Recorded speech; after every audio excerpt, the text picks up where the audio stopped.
It's a great day. My name is Che Brown, the happy entrepreneur, and welcome to the Happy Entrepreneur Show, the number one business development and revenue focused late night show in the country where we're on a mission. And our mission really is to empower, our mission is to inspire, and our mission is to provide you, that's right, you, the hard working entrepreneur, with all of the resources that are necessary to execute that big vision you have for the people you were called to serve. And on this episode, we have the one and only Linda Johnson, who's in the building.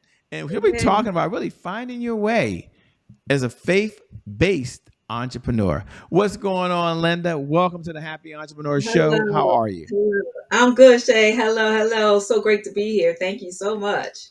Well, I appreciate you being here, by the way. And they're going to read your bio and see how famous you are. And we'll get to getting who you are in a moment.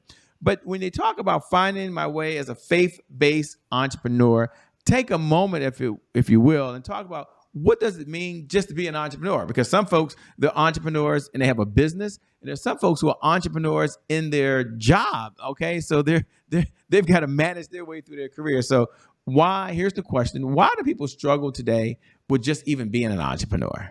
What's some of the challenges they have? I'll just speak from my own personal experience. And what I found is a couple of things. Well, for me, I had a reading the bio. I spent 31 years in corporate America working in human resources. And so this is kind of where this all got started. And it was my human resources career that was a catalyst into me becoming an entrepreneur. And so I think for me and for other entrepreneurs, they may find that, it can be a very lonely space, right? Particularly if you had a long career before launching into entrepreneurship. When you have a career, you're working in corporate America and in these business spaces, you have people around you, you have a team, your coworkers, and all those different things that kind of comes with being having traditional employment. But becoming an entrepreneur, I found sometimes it gets a little lonely, because you're kind of doing all the things by yourself. Your employer, for me, I came to work, I got dressed, I went to work, I showed up with my skills and my talents and my know-how, and I applied it to their goals and their strategies. But being an entrepreneur, you got to accept the strategy yourself. You got to come up with it yourself. You got to come up with the goals, and then you have to work those goals and those strategies. So sometimes it can be a little difficult coming from one place and trying to make that fit into a new space in your life as an entrepreneur. I love how you stated that, by the way. And that leads us down the path. And for those folks that are listening, we'll take two paths. First, we'll take the path for those folks that are like, well, Shay, I want to talk about a little bit of my career first. Can she handle that? I believe she can. And then there's another chart we talk about being, how do you apply faith in either one of those areas, which is in your career and as an entrepreneur. But let's first talk about for the persons out there, and they're like, Shay, she said she was in HR. I'm just curious, why are people struggling these days to get from one position level to the next? What are one, two, or three things that someone could do to work on themselves? And it's a loaded question because I know y'all all at different places, different spaces, Yes. but you're there at your career and you're like, I'm trying to get to the next level. I'm trying to get to, I don't know, a GS, 14, if that's what it is. I have no idea. I haven't done this in a long time. But you're trying to get to that next tier, or if it's in the corporate, you want to get to the C-suite, by the way. So here's the question. I know it's loaded, but maybe you can help us out. What are maybe Yeah. one, two, or three things that an individual can work on themselves in order to put them at least in a better position to be considered to get to whatever the next tier is for them, from a manager to a vice president level? Well, Shay, you actually said it. You said on yourself. And what I interpreted, or how I would interpret that, is that a lot of people in these spaces of managing their career sometimes feel that there's some obligation from their organization to get them from one place to the next. And yes, your organization plays a part, but there's so much that you individually have to do to get to the next level or make that next move, in terms of what are you doing to increase your skills? What are you doing? Because sometimes you have individuals who show up to go to work and they just do their job, head down. This is my job. This is what they asked me to do. And then that's it. Right. But then there are others who want to advance. You got those really ambitious people in the workspaces and they want to advance in their career. So they have to try and identify what are those things, or what can I do to get to the next level? How can I apply my skills? How can I increase my skills? And what is the organization making available to me to do that. And a lot of organizations have all kinds of trainings, either internally, externally, that some employees don't take advantage of. So, but I would say take advantage of them.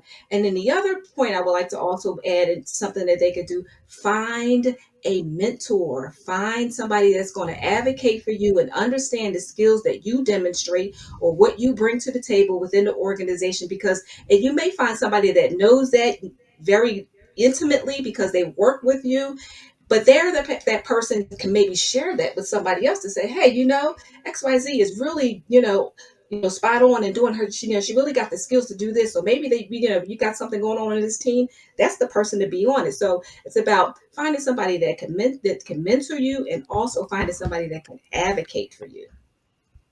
I love it. And we were getting to, ladies and gentlemen, a little more about her background and so forth in a moment. But somebody like Shay, that sounds good. I'm listening to her. I'm all dialed in. I'm tuned in. But does she have any suggestions? And I hope it's okay to ask these questions.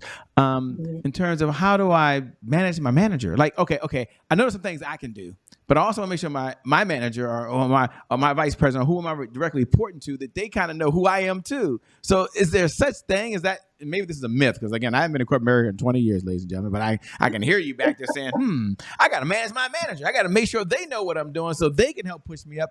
Does she have one, two, or three ideas that can help me be able to do that? Since I'm working on myself now, I want to kind of make sure they're aware of it. So here's the question: is there such thing as manage the manager anymore? And if so, what's the best Yeah, way to go about doing it?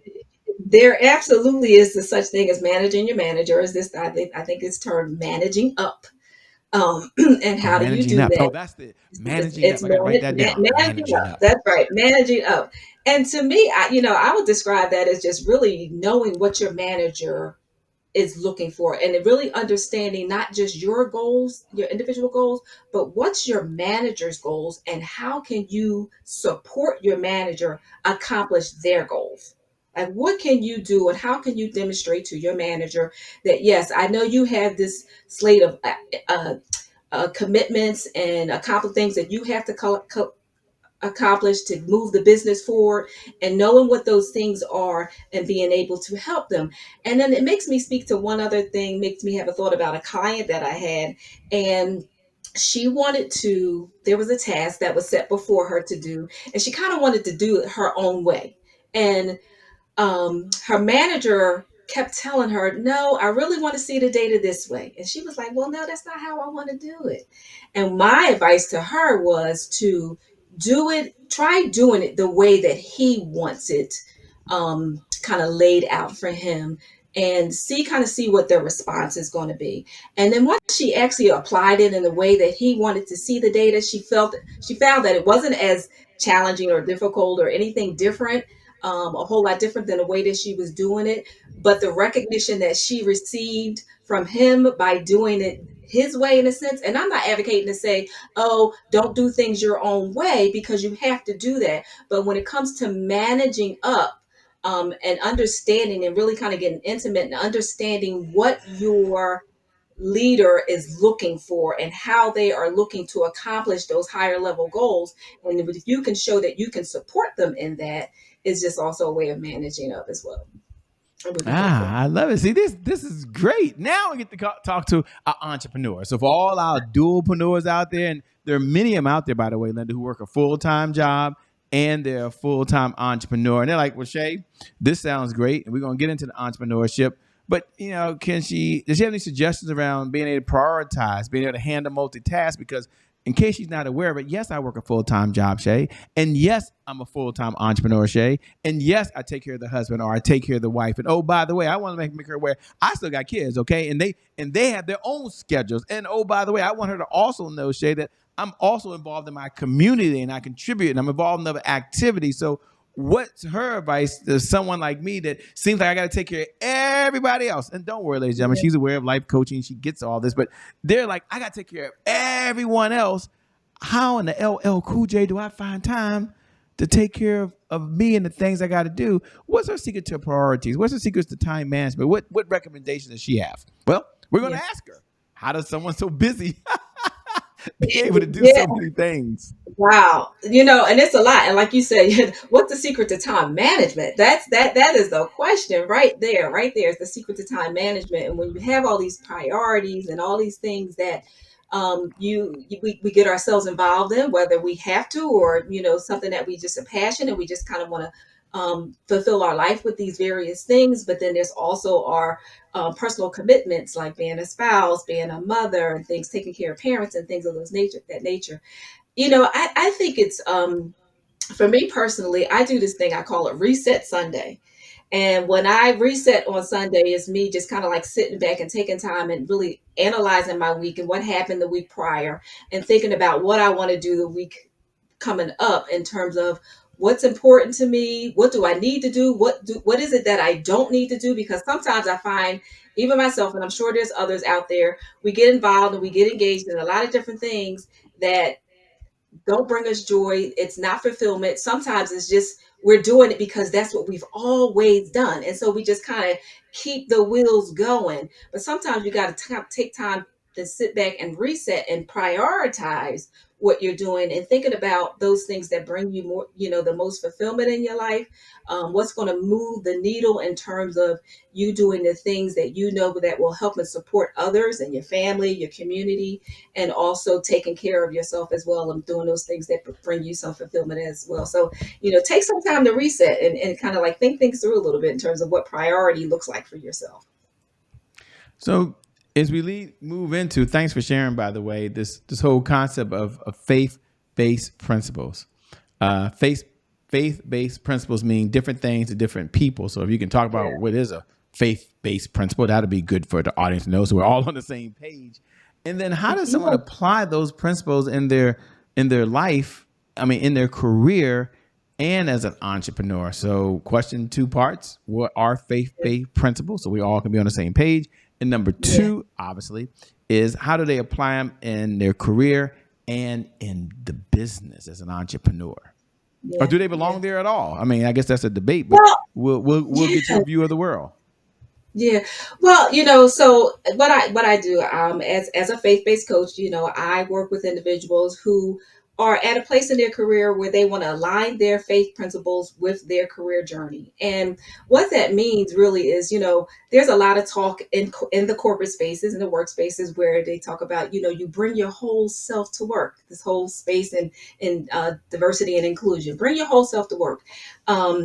And when you are a person of faith and you are what we would term as a believer, you're bringing that part of you to work too. But a lot of times in corporate spaces, you're not able to, really demonstrate that or display that, or out there, you don't want to offend anybody or anything like that. So sometimes we kind of like tuck that away. But what I found, even in my own career, I had to pull on. I mean, I really had to pull on my own faith to get through some challenges that I was facing at work. And I'll just give a brief example of what that was. And so when I was in corporate America, I was working for a large company that got acquired by yet another larger company. And at that time, my career went from workforce development and training to workforce reductions. And I was doing a lot of that work. And in the midst of me doing that work, I also was served my own layoff notice twice, three times, I think, before I finally ultimately left the organization. But in that space, I realized God was speaking to me in that space, and He was showing me that He was setting me up and equipping me for something else. But again, I felt like I was charged by God to take on an assignment and view my job in a whole different light. And that was kind of like the catalyst of me wanting to then become a faith-based career coach, in that my initial thought was that I would then, for all the people that I was charged with sitting down before and saying, sorry, you no longer have a job, my what God had placed on my heart is to be able to position myself to catch them on the other side of their layoff as they continue to navigate their career and try to help and support them keep their career on track. And how I do that in terms of applying faith principles, it's really simple. what I find with my clients, we connect and resonate with each other because of our beliefs. And so I'm able to apply that in my coaching practice, where something as simple as, when the Bible tells you to write the vision and make it plain, I am very, very, very purposeful about, as I'm trying to help clients clarify what their vision is for their future career. And once we do the work to get them to understand what that vision is and clarify that vision, I am very, very intentional about having them write it down, not type it, but write it down, because that is what the Bible says. Another principle I like to apply is when the Bible tells you that all things work together. And I see that as all the things, all your skills, your talents, your experiences, all the things that you accomplish, your whole body of work, it all works together for a future purpose of God, of something that God has purpose for you. And so, how do you um, keep sight of all of those things? Because sometimes through our, when you have a long career journey, sometimes you can lose sight of some of those things, all those things that you accomplished throughout your career. But I kind of bring all that back to your remembrance and think about how they all work together to where God is leading you to next. um, in the entrepreneur space, oh boy, do I have to pull on my faith all the time. Um, just for strength sometimes, because for those of us entrepreneurs, and if you're dual entrepreneur, you know how difficult it can be to try to kind of keep your passion going, kind of just stay on top of what it is that that either God wants you to do, or a passion that is driven in your heart, and how you want to help and support people. But yet there's all these other priorities that's kind of coming at you. And so how to just pull on your faith to and your faith principles to kind of keep you going and keep you motivated. What affirmations, what scriptures that kind of keep you motivated, and also just having the right circle of people, because the entrepreneurial space can be kind of lonely sometimes. And so how do you find your network, or your tribe is what I like to call them, to kind of keep you going and motivated? And what do you enjoy most about what you're doing now? Because I can hear the passion, I can hear the excitement, I can hear that you just love it so much. I mean, you can go on. So you can talk about this for days. What do you I enjoy could, most I about what you're really doing could. now? Yeah, and what I enjoy most is, when I get to work with people and we are, like-minded, like-spirited in a lot of cases, and I get to I feel like they give me the privilege of taking that journey with them as they explore various opportunity and navigate the spaces of their career. I really do love it.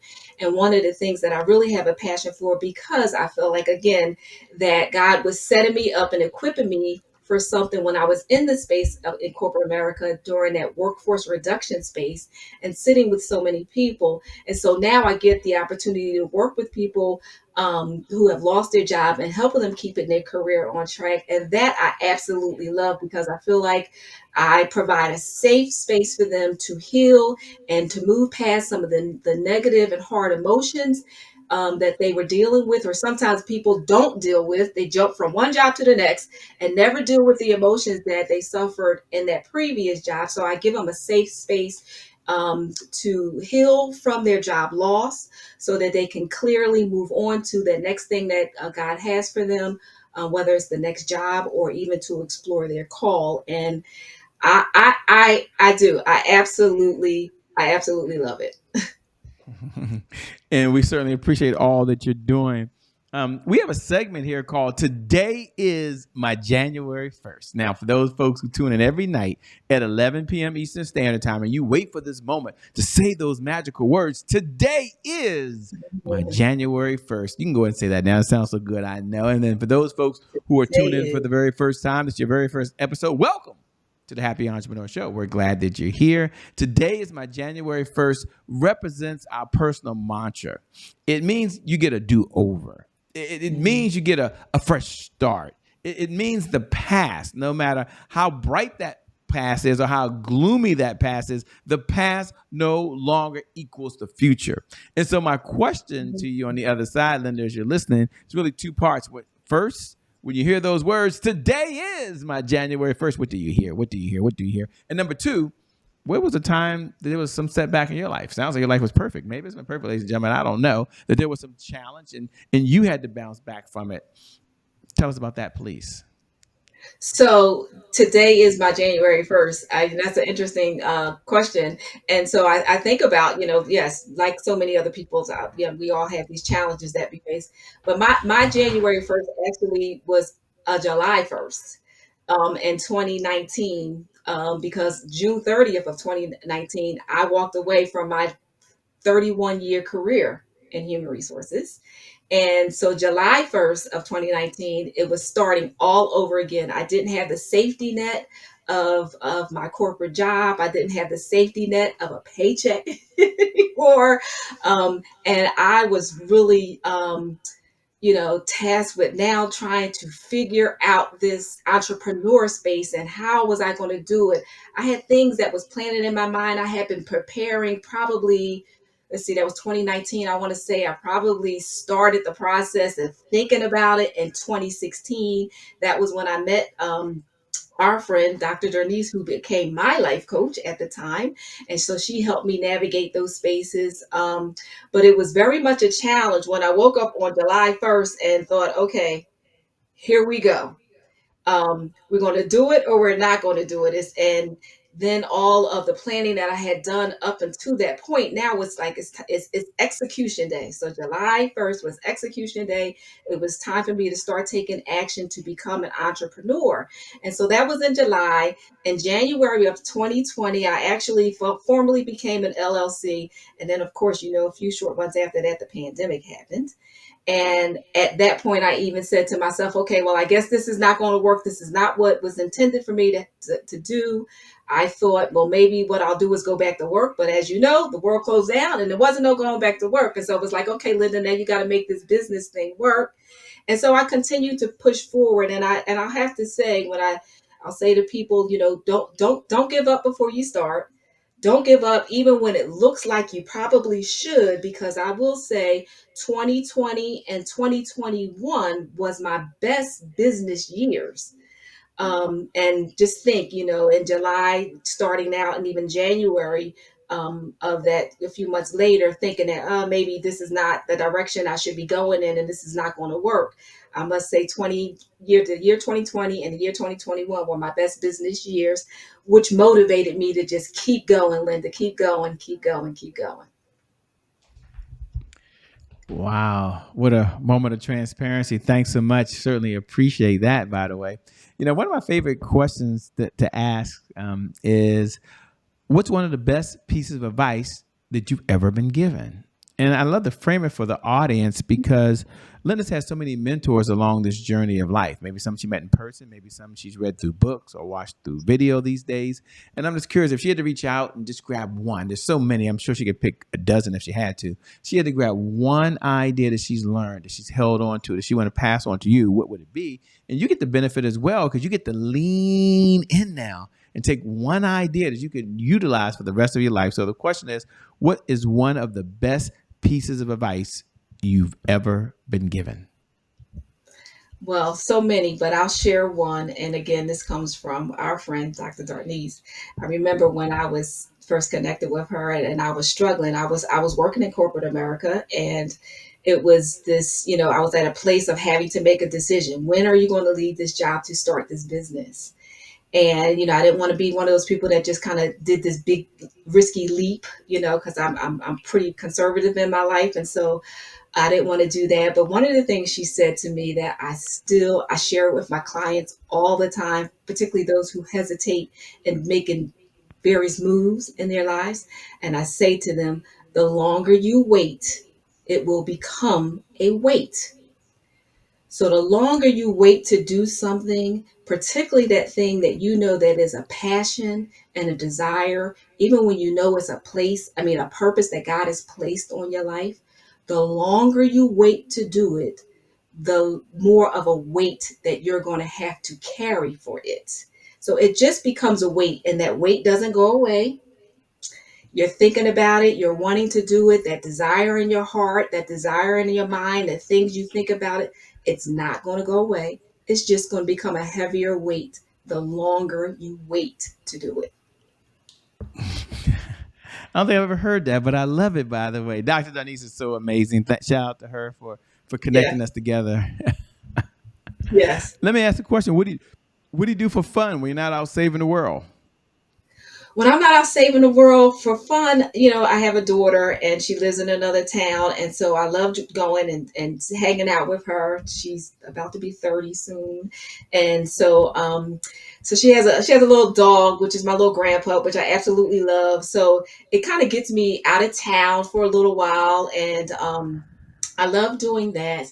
And then I just love connecting with people. I really am a relationship builder. I did it in my corporate space. I build a lot of wonderful, great relationships. And I just love doing it. I just love hanging out with people.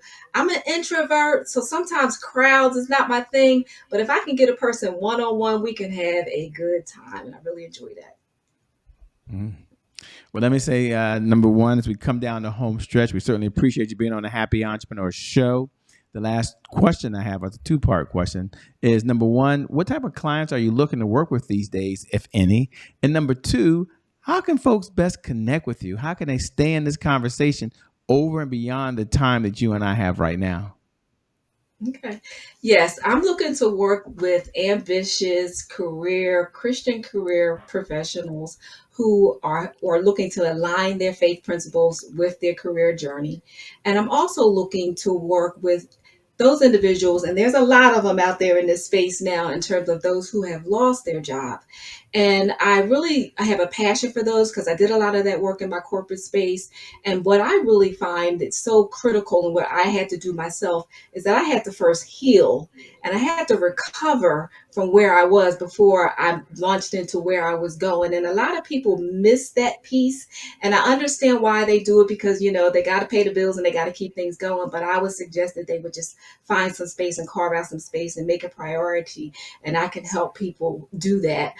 So it's those ambitious career folks who want to align their faith principles with their career, and also those who are finding themselves having lost a job and trying to navigate that space. And you can find me on several platforms. So I hang out on LinkedIn a lot. So you can just search my name there. I'm also on Instagram at Linda Johnson _ career and faith. And also my website is www.employyourfaith.com, which is the name of my company which is an Employer Faith Coaching and Career Services. I love it. Thanks so much for being on the Happy Entrepreneur Show. We appreciate it. Thank you. Thank you. And thank you. Thank you to viewers. Thank you for tuning in. We appreciate you. Without you, there is no show. So thank you for every share. Thank you for every comment. Thank you for paying it forward so other folks can benefit from this as well. And I never get tired of sharing at 11 p.m. Eastern Standard Time every night that no matter if anyone's told you or not, that you really are a super incredible, remarkable, special human being.